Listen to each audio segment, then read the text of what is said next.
West Texas.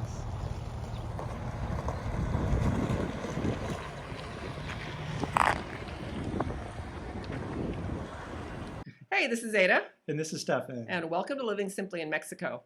All right, so in this episode, this is a big change episode. So there's a lot going on the personal front for us. So we're going to talk about our starting to empty nest and some big changes on our end. We'll also talk about some food here in Puerto Vallarta, and then we'll go over some just walking around town, some infrastructure changes that's happening in Puerto Vallarta, as well as new buildings, and some various items at the end. So if any of that is of interest to you, then keep on watching. We'll just hope that Stefan's voice lasts the entire video. There's a story as to a little bit of why that's going on, and it relates to our video today. Yes. As you all know, if you've watched our other videos, we are not retired. We're still working. But we are getting close to being empty nesters as our daughter's going to college in New York. And we are from California. And so it didn't make a whole lot of sense to stay in California just because it's just so expensive there, especially if you're not going to be there full time. And so with my work, it's better central time zone, and we're looking for some place that could be a good empty nest place. And we chose Houston.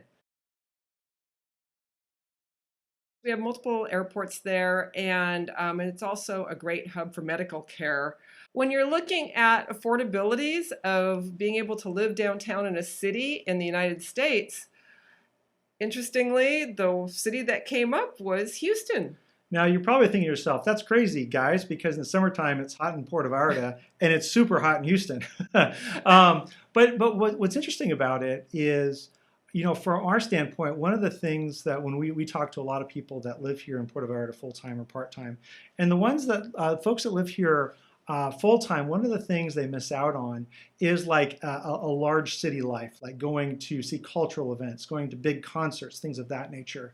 And really strange is Houston's the fourth largest city in the United States, but it's actually really inexpensive for that size of city. I will be working up there quite a bit of the time just given my work situation, but it's going to allow us very easy access to Puerto Vallarta. So coming down here and exiting the airport, now usually from the Bay Area, our first sensation when we do that is like, whoo, all right, feel that heat, right? This time it was more of it was kind of refreshing. It felt cool compared to the Houston heat, and it was still probably in the 80s and pretty humid. It was refreshing though. It's kind of crazy. Yeah, so maybe our summers in Houston will help us prepare for summers in Puerto Vallarta.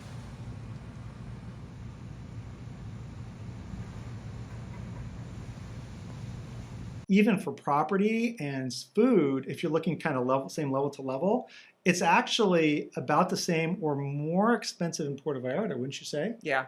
Yeah, so that's one thing that you're thinking. If you're looking for a place to live in Mexico and you're looking for cheap because it's Mexico, Puerto Vallarta may not be right for you because it has changed quite a bit, I would say, in the last and that's if you're, once again, you've got to also look at, there's a lot of different parts of Puerto Vallarta, and there's also, like within our little city, and there can be places that are really expensive and not, that are side by side. So don't be afraid to kind of hit the little hole in the wall places, because that's actually what we kind of did a couple times this time around. It was great. Last time we were here, we were in the midst of crazy. Yes. We sold a boat, sold a car. This is my 1999 Audi Avant. I've had it since a year old. Bought it used actually in 2000. And yeah, so this little car here allowed us to save up money instead of buying new cars every year to get our place in Mexico. So not bad shape though, huh? I'll miss the little bugger. One of the things about moving is when you go, and this I think is applicable to a lot of you, is when you're going through all your stuff, we actually we haven't really accumulated a lot of stuff in our house in California, but we're downsizing from like a three bedroom place to a 1-bedroom place in Houston. And we had all this stuff coming out of closets. And one thing, if you're looking to either retire and sell everything and move down to Puerto Vallarta or doing just a downsize like we did, holy cow. All right, it's that time. Packing up, getting rid of stuff. Ugh. Old random stuff.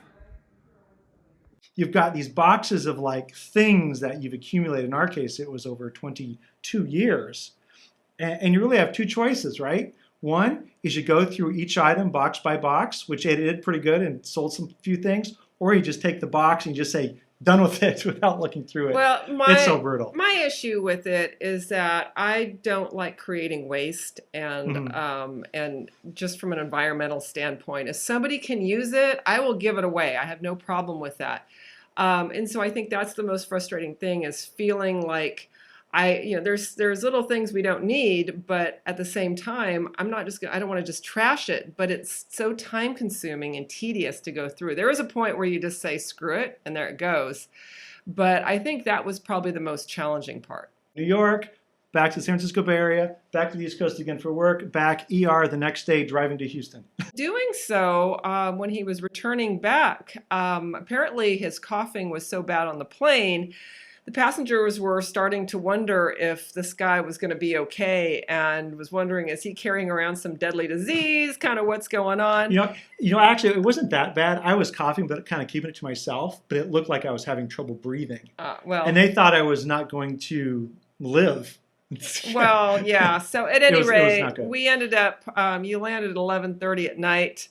Right to the ER. Went straight to the ER, there until 3:45. Good news is everything was clear of anything major. And then the next morning, we got our moving truck and packed it up to actually do the first big phase of the move, which was actually moving all of our big chunks to Houston and the important stuff. Yeah, so we had a good drive. We West Texas, we ended up in some really cool little small towns, and we eventually made it. We did. Skyline of Houston. Sweet home. We got to Houston, and I was recovered at that point, but my voice wasn't coming back. And I think what happened is I actually kind of screwed up my vocal cords. During that process, I coughed like for 2 weeks straight, nonstop at night. I couldn't sleep. And so I kind of screwed up my vocal cords. But luckily, since we're in Houston, we've got the Houston Medical Center there. I've got some like crazy fancy stuff that they're doing. And so hopefully I'll be back to normal. I have to say, I was really, we went to Houston Methodist Hospital. And let me tell you, they are on it with regards to kind of going through and getting the care. I was really impressed, and there's a lot of interdisciplinary stuff that was going on between speech therapy and the ear, nose, throat person, and it was crazy. So anyways, it made me feel really good that we made the right decision of choosing Houston as our basically our new home.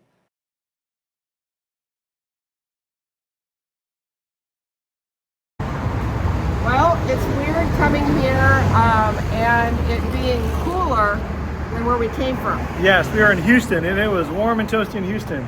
And it's also weird because it's refreshing here. I think it's like 80 something, and it feels very refreshing and cool. how many weeks have we been gone? That was after that crazy day delay in the airport to get to New York, right? Yeah, it's been 2.5 months. 2.5 months since we've been to Mexico, and far too long. So, glad to be back. Let's get into stuff that you're really caring about, right? And let's talk about food. What's tough is when we're just here for a week, we really can't load up on a lot of groceries because we're going to be gone really quick. So, we go to the local, butcher shop and the local, markets. We got lots of eggs. There are all these random risks in Mexico. Carrying eggs across the bridge is one. Yeah, we get a big old vat of eggs and we're good. But but we also don't want to feel like we're eating out every night because not only does that get pricey, it's just it's a little tiresome to do that. You want to be able to fix what you've got going on here. But that being said, for those evenings that we didn't, we explored more of the Emiliano Zapata area. The first place we ate at, I thought was the most authentic. Dona Chela. They had all sorts of sopes. I mean, your typical Jalisco Mexican fare. Tacos. Looked very family-owned, local. Oh yeah. It was so. Families literally sitting in the next room watching TV. Yeah. All right, we've got a local, and wow, look at that agua fresca. It's really good, and that's the mango one there. Tasty because it doesn't have a ton of sugar in it, which is great. This is limongia. I feel like I'm in Bavaria. We got our sopes, our vegetarian in the house. Bean sopes, and I am always in search of tacos dorados, and I love my sopes also. So here we are. Okay, what did you get? I had chicken gorditas. Oh, okay. So, sorry, I thought you got a gordita. No. So, yeah, they look good. Oh, they look good. Good.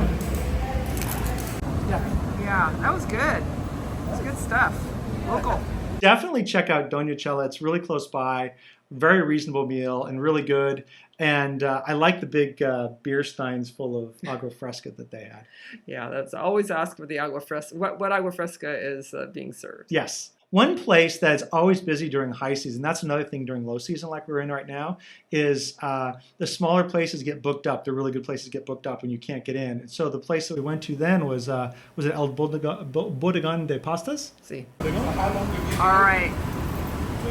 You've got to make sure you try out El Bodegon de Pastas. This is Argentine pasta, and oh yes, here we go. There's those.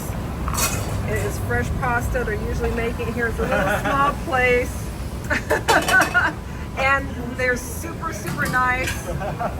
And yeah, it's just this little small, I'm gonna little place.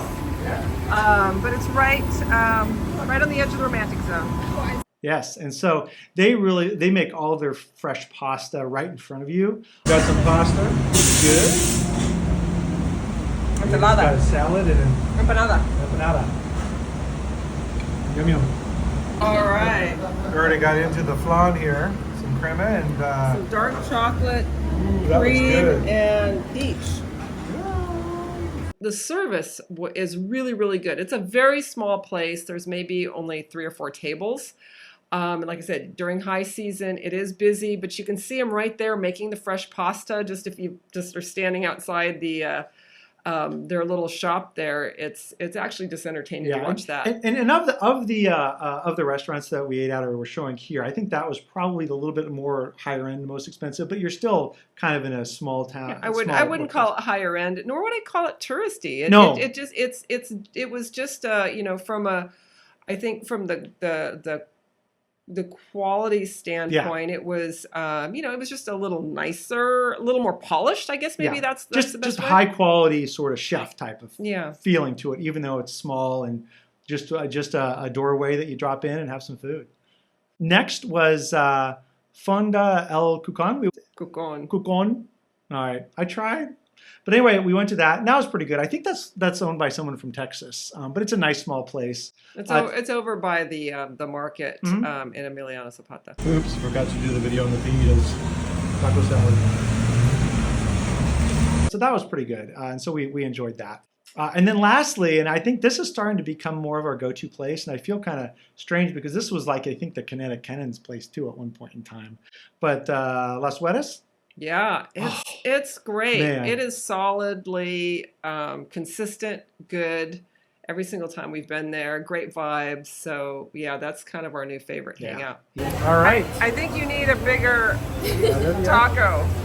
What do you think? I don't think it's big enough for you. That's yummy.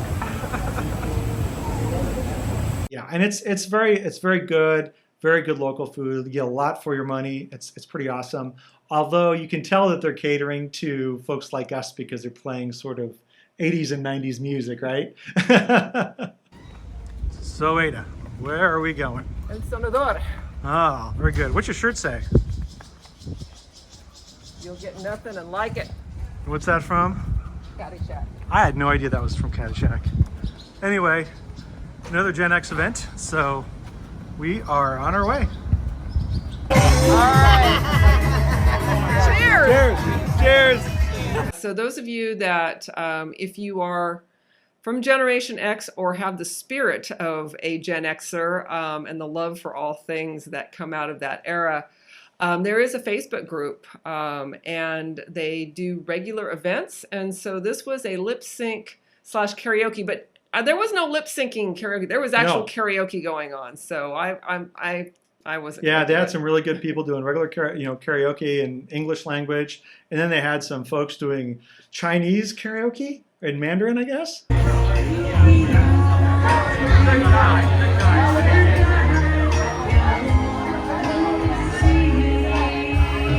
Well, and what's crazy about this was that I may have found a distant cousin That was slash. Anyways, there was a person we met there. Turns out she moved here from like South Lake Tahoe, but in talking to her, she actually went to the same, and she's maybe 6-7 years younger than we are. She went to the same preschool as our daughter did in our hometown in the Bay Area. And she also, part of the reason why she's down here is to be closer to some of her extended family, which happens to be from the same small town that my mother is from. And it turned out I'm sitting there texting at 9-10 p.m. my family, and I'm like, do you know this family from this little small town? And they're like, oh yeah, they had the market, da da da. So very, very small world, and that just shows what kind of getting out and meeting new people can do for you. Yeah. All right, sort of low season, rainy season, doing some serious infrastructure work here. During the last hurricane, this all dug out and the streets started to fall in, so now they put some serious amount of concrete in there, and good.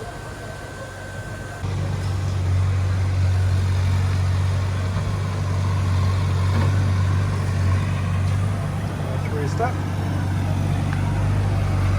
It always seems this time of year, it's kind of infrastructure week, but it is like infrastructure season. Yeah. I don't think I've ever seen so much building, rebuilding, repair happening as we have this time around. And this goes into the form of not only are we just seeing new buildings going up, but we're also seeing some of the repairs from storms to the public infrastructure that happened kind of in the last maybe year or two. And probably and I'm hoping some of this construction we're seeing is also just due to being able to support this influx of people. They're reconcreting most of a lot of parts of the Malecon. More construction down here.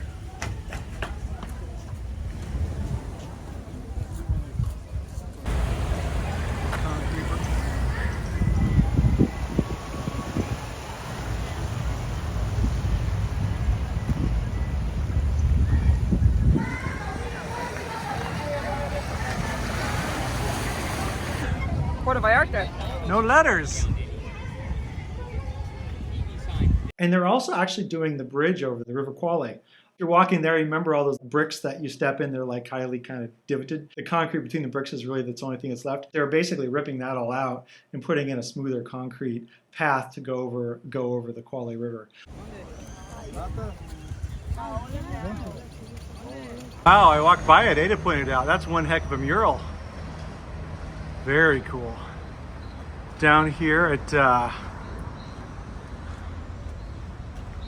Galeana, another new condo that's just getting finished.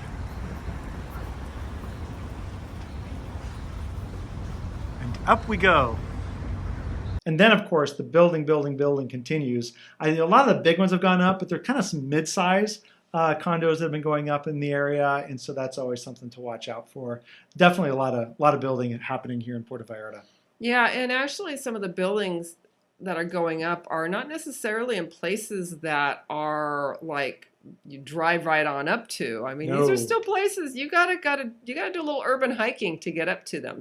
Holy cow, we haven't been up here in a while on Matamoros. Boutique hotel, sushi restaurant. This is El Centro, up in the hills. Check that out. Nice view inside. Holy cow. Summertime in Gringo Gulch. Anyway, just wanted to kind of give you guys an update on the building. So out there, that's the water and romantic zone. But let me just pan around here and we can check out what building's going on. So over here, this new condo just went up last year. You span out here. We've got a small one getting done down there. Then up here, we got one that's new from last time we were here. They're building pretty fast there. And then we've got one that's just getting finished. This was a big one. I think it's a steel frame structure. Here, that's going up. Looks like we've got one there. I haven't seen much work on that, but that looks like that's being built. It doesn't look like it's moving too fast. Same here with this one. This kind of got started, but they're not moving too fast. One that's moved pretty fast, and up here, this one's been going on. I think that's kind of up there, blocking some folks' views. And then this hotel, which is actually a really quite nice hotel. You don't see it here, but there's another place being built here. It's a condo, smaller. Then what you can't see because this condo's blocking, but there's one by a church that was going up. Now there's another one going up, but this was stalled for a while. Now that's back in action. And then of course by the towel park, they're redoing that one condo that stood vacant in really bad shape for a while. That is in process of being built over there. So that's your update for July 2024. If you're somebody where mobility, limited mobility is something you're considering, whether it's happening now or you're trying to plan for the future, I think probably the stuff that's getting built kind of more north of Puerto Vallarta, just in the city here, is going to have more of that access. Wow, I don't see this from our house yet. More buildings coming up. Zoom up to that bucket that's going up and down. Oh my gosh. The guy standing on the end, slowly lowering that bucket. Long way down. Finally, just on some little random stuff, we've been getting we didn't know what they were at first. We thought there was something maybe dead or some plant or so. So in our steps going up to our bedroom, there's these half-eaten berries, and every day we get about 4 or 5 of them. Every morning we wake up, so we don't know which critter of the episode we're dealing with. I think I know. Every night, more berries being dropped. Not been able to catch it on camera yet. Someday we'll find the culprit. The last night I kind of went all out. I had 2 cameras going on. I had like the disc, so it was like real-time recording. So I think I got it. It was different. You don't even really see it. Crazy is, and maybe it's because it's kind of a low resolution, but I'm sitting there watching the camera and you just see these berries show up like they just appeared out of nowhere, just pop, pop, pop. Then when I looked up, and you don't even see, I think it's a bat, you don't even see the bat. All you see is where out of the rafter comes a berry, falls on the floor. So bats? I think so, yes. Kind of a light night, but that's what they left last night. You'd think I could find the bugger. The same type of berry. We have none of these berries that end up there anywhere in our house, but they end up every morning. This has been happening for the last couple times we've been here, so this was even in April. Yeah. Every day there are berries in the middle of our walkway, and we're trying to figure out that. But we can't capture them on camera. So there are bats in Puerto Vallarta. Maybe you can tell. We don't know. If you don't think it's a bat, let us know what you think it is. Do you ever discover uneaten berries on your, somewhere in your house on a regular basis? Yeah. I don't know. All right, I think that's it for today. Yep, that's it. Kind of a random one, but I hope you liked it. A lot changing in our lives and a lot changing here in Puerto Vallarta, for sure. Yep. Like, subscribe, check out our TikTok or, all the other good stuff. Whatever. Enjoy your time here, and if you see us around Puerto Vallarta, say hi. All right, we'll see you guys later. Take care. All right, I'm at the end of my run. Just wanted to give you some ideas of what's going on here on the Post-it down at the auditorium. We've got cello classes. We've got other stuff going on, some music and painting and stuff. We've got vacations for children. I think it's probably late. A presentation of a book, it looks like. Something about singing, opera. Something about donating to Refuge of Hope. And if you're in the need to speak English in 5 months, there you go. Now since I'm all sweaty, I guess I may have to do some yard work. What do you think? you do get exercise in Puerto Vallarta. Let's see how far I get chopping that baby down. Hopefully I can get some of the wires off at least. Well, at least I got it off the wires. It's a start.